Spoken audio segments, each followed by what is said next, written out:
What's the good word, y'all? It's your boy DKB here. So, quick thoughts because the New York Jets released their regular season depth chart.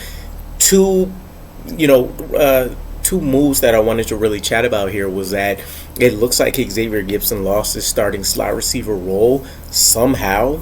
We have our starting trio receivers being Garrett Wilson, Mike Williams, and Allen Lazard, with Xavier Gipson backing up Allen in the slot, presumably, and Malachi Corley backing up Mike Williams. And the piece that really stands out to me is that, you take a look at the training camp unofficial depth chart.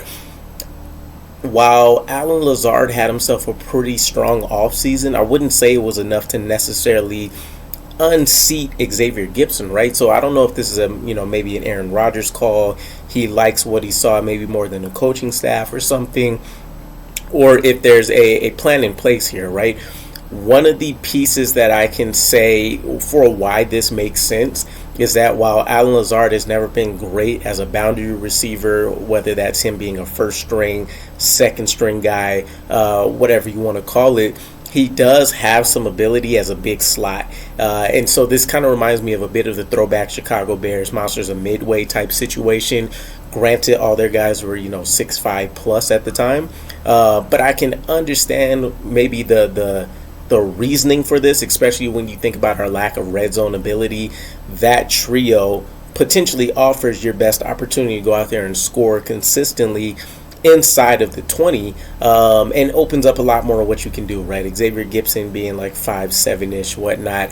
Even with Aaron Rodgers' pinpoint accuracy, you want to try to make things as easy as possible. But I wonder how often he can hold on to that role, and if this is more so kind of a co-opportunity for both guys. Xavier Gipson will be able to flash and show his change-up speed when Allen Lazard comes off the field.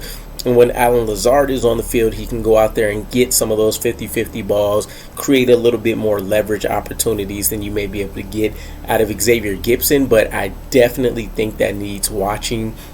And then from Malachi Corley's perspective, two different type of players with him and Mike Williams, right? Even for a tall guy, Mike Williams is really impressive as a route runner. The back shoulder throws is obviously what you key in on with him.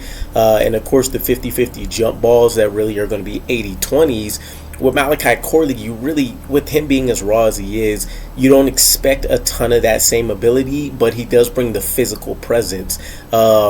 So I'm curious how this is going to pan out. I wasn't really expecting a ton of changes when anything here rolled out, and the rest of the depth chart is pretty status quo. But the wide receiver room is going to be the most interesting piece early, right? The only other thing I will potentially call out is that they have Olu strictly tied in as the left tackle, where you can see, for example, guys like Xavier Newman and Chaz Surratt are backing up multiple spots. So this does lean credence towards the theory or the thought process that Olu Fashanu will exclusively be working at left tackle. They don't plan on trying to re-energize the idea of AVT being trained in multiple spots, although that was due to injury and emergency situations. So we'll see how that pans out. Let me know what you guys think, though, and I'll catch you again. Peace.